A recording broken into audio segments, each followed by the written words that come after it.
Muling nagbabalik ang House at Your Service. Noong nakaraang linggo nang humingi ng tulong sa ating programa ang ina ni Baby Jayden, ang ating programa ay agad namang kinatok ang tanggapan ni Laguna District Representative Roy Gonzales.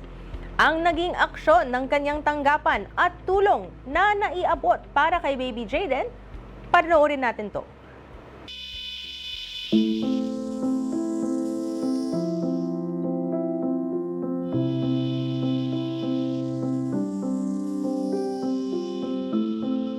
Nakasalalay sa mga aparatong ito ang buhay ni Baby Jayden.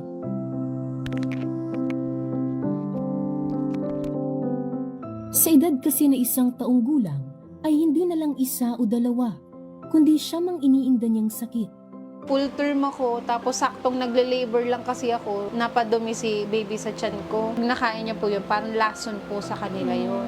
Naging sepsis baby siya. Tapos hanggang sa na-infect na yung baga niya, tapos ang dami nang naging komplikasyon na. Kompleto umano sa bakuna at check-up si Nanay Chris noong pinagbubuntis niya si Jayden. Ngunit nang ipanganak na ni Nanay Chris, dito na nagkaroon ng mga hindi inaasahang komplikasyon. Kompleto ang check-up ni baby nung nasa tiyan ko pa siya, lahat ng mga kailangang gawin. Nagawa ko talagang, sabi nga, si baby daw talaga gusto nang lumabas. Paglabas niya, as in, hindi na siya nahinga, na walan po siya ng oxygen sa brain. Kaya paglabas niya talaga, maitim na siya, tapos ni-revive na lang po talaga si baby. Tapos nung nawala ng oxygen, ang naapektuhan, yung mga nerves niya, lalo na sa mata, parang namatay na daw yung nerve na nagko-connecta sa mata, sa brain. Kaya talagang blind si baby, bulag si baby. Tapos sa hearing din, bagsak din siya sa lahat ng test Ayun. Nang dahil lang sa pagdumi niya sa tiyan ko, ang dami ng komplikasyon na nangyari kay baby.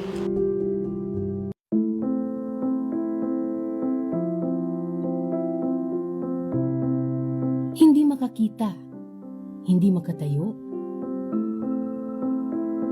hindi rin makapagsalita, at walang kakayanang makakain ng normal.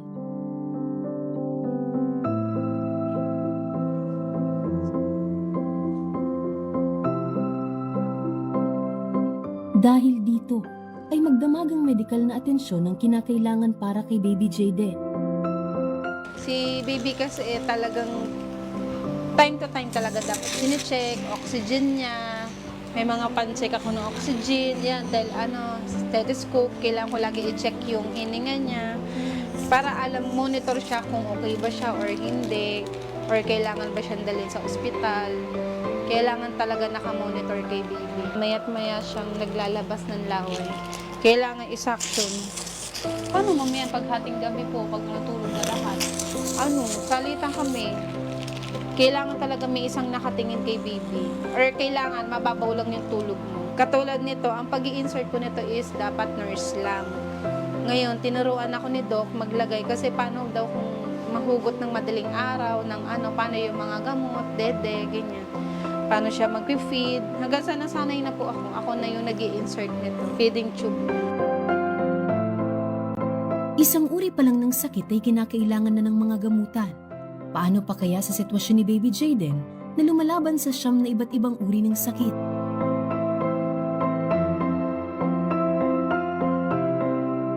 Kung kaya't hirap ang mga magulang na sila Nanay Chris na itaguyod ang araw-araw nitong mga pangangailangan. Yung asawa ko, nagtatrabaho po as vulcanizing boy. 300 to 500 po yung kita niya minsan. Tapos minsan po nagluluto-luto din po ako ng puto. Yun po yung minsan sideline ko po talaga. Nagluluto leche flan, mga puto cake, ganyan po. Nahihirapan po ako na kasi halimbawa po may kailangan siyang gamot. Tapos walang-wala po kami. Kahit gusto ko po minsan mag-sideline, magtrabaho, hindi ko po maiwan si baby. Hindi po ako makagawa ng paraan. Kasi talagang 24 hours po kailangan po talaga si baby na natututukan. Tapos yun po, kahit pagod ka, kailangan mo magtinda. Kasi nga, may mga pangangailangan din si baby na kailangan din mapunan, mga gamot. Kaya naman, nang matagpuan niya ang programa ng House at Your Service, ay hindi na siya nagatubili pang ilapit ang kanyang hinaing. So ano po yung needs na Ano po? para medyo naman gumaan ang kondisyon kahit pa paano ni Ayun po, Baby yung mga Jaden? maintenance niya po, vitamin sana po, ang kailangan niya talaga everyday. Tapos yung mga kailangan pong mga medical supplies po talaga. Yun talaga po yung struggle Yung pinaka namin. Opo. yun yung problema na kailangan natin siguro agapan, no, or i-maintain. Kaya Nanay Chris, inilapit namin ang sitwasyong medikal ng inyong anak na si Jaden kay Congressman Roy Gonzales, ang Lone District Representative ng Santa Rosa, Laguna. Boss Roy, ano po yung po pwede natin na Kong Roy? Po pwedeng maibigay din na tulong kay Nanay Chris sa kanyang anak na si Jaden na 1-year-old. Actually, nagsimula na po akong makipag-ugnayan to interagency, especially sa DSWD, para po matulungan ang pasyente natin. So, makakuha po ng financial and medical support na para masustain yung kalusugang kalagayan medical ng bata para po makatulong tayo. Very positive ang response po ng ating DSWD na Okay. sila po ay handang tumulong at talaga pong magbibigay talaga ng immediate support sa ating Oo. pasyente. At agad din tayong tumugon.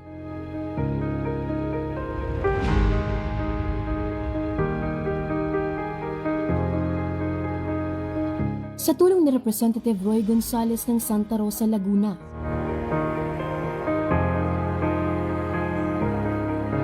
gusto namin iparamdam sa mga kababayan natin, especially yung mga kababayan natin na nasa laylayan, nahihirapan on financial needs, na may gobyerno na tutulong, na may kongreso na tutulong. So, yun yung role naman talaga namin eh. The reason why we are here, ang dahilan ba't kami dito, ay para tumulong.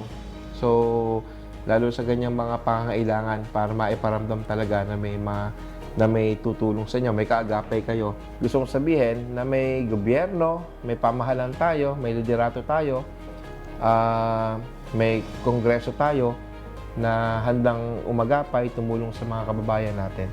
So, I think, well, it's something mission accomplished. So, pero, syempre, bago yon, ako ito personal kong tulong sa inyo. Thank No? you po. Pandagdag to, aside dun sa mga kailangan nyo, yung mga kailangan nyo na mga needs, no? Yun nga, ang mag-coordinate lang tayo, may staff ako na aalala. Mag-assign ako ng staff na nakatutok sa inyo. Thank you po. Magre-request po sana ako kasi yung isa po talagang kailangan ni baby is yung generator po talaga.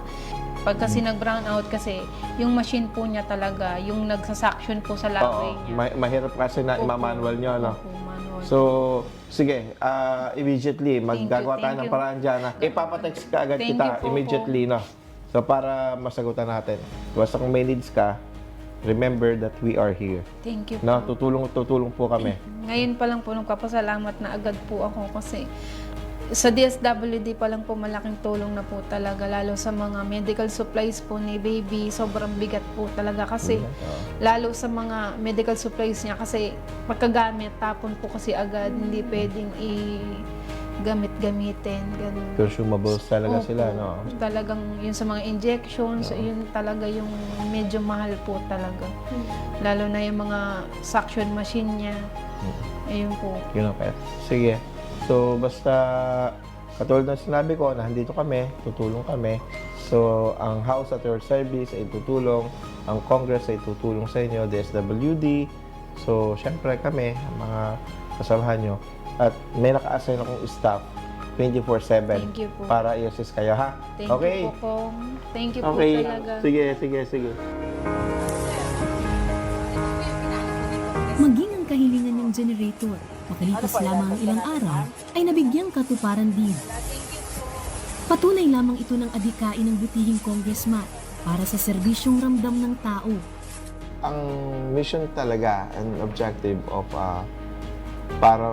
para maging congressman ka or maging public servant ka is really to help, to deliver services, and of course to be with people. Parang gusto kong maramdaman ng mga tao, ordinaryong tao particularly, na hindi malayo ang congressman sa mga tao. Hindi ka mahirap lapitan. That is the main objective. If we can do that process na kasama mo ang mga tao, I think madali nang dalhin ng mga serbisyo. Because you can understand kung anong damdamin ng mga tao. Dahil dito, ay walang mapagsidla ng tuwa at pasasalamat ni Nanay Chris sa House at Your Service at sa butihing congressman. Sobrang laking pasalamat ko po kasi kung hindi po sa programa, hindi kami magtatagpo ni Congressman Roy. Laking pasalamat ko po talaga kung hindi po sa programa. Siguro, kumbaga, hirap pa rin po kami sa mga pangangailangan ni baby. Hindi po katulad ngayon na at least pag may kailangan po ako, pwede po akong lumapit kay Congressman Roy para sa mga pangangailangan po ni Baby Jayden. So ko po magpasalamat kay Congressman Roy sa mabilisang action po. Yun nga, yung sabi niya, ramdam po talaga kasi hindi niya na agad pinatagal kasi ilang days pa lang talagang natulungan niya agad ako sa DSWD, sa financial assistance. Ayun po, maraming salamat po talaga. Salamat po sa House at Your Service po, kay Attorney Migs Nograles at kay Congressman Sia sa binigay po nilang tulong kay baby. Sana mas marami pa kayo na matulungan talaga na mga mamamayan na katulad ko na nangangailangan ng tulong. Sana mas sumaba pa yung program nyo, mas tumagal pa, at mas marami pa kayong taong matulungan talaga. At hanggat may katulad ni Nanay Chris na nangangailangan, makakaasa ang taong bayan na nariyan lang ang aming programa, handang ilapit ang serbisyo ng pamahalaan. Nakakalungkot makita na sa murang edad ay nakakaranas na ng paghihirap si Baby Jayden. Ngunit saludo pa rin sa mga magulang ni Baby Jayden na sina Nanay Chris at Tatay Jerol na patuloy sa paghahanap buhay, maibigay lang nila ang nararapat na gamutan at mga pang-araw-araw nitong pangangailangan. Dahil sa mga ganitong mga hinaing, kaya nananatili ang programang House at Your Service, serbisyong may puso at paninindigan para sa inyo. Huwag po kayong bibitiw dahil magbabalik pa ang House at Your Service.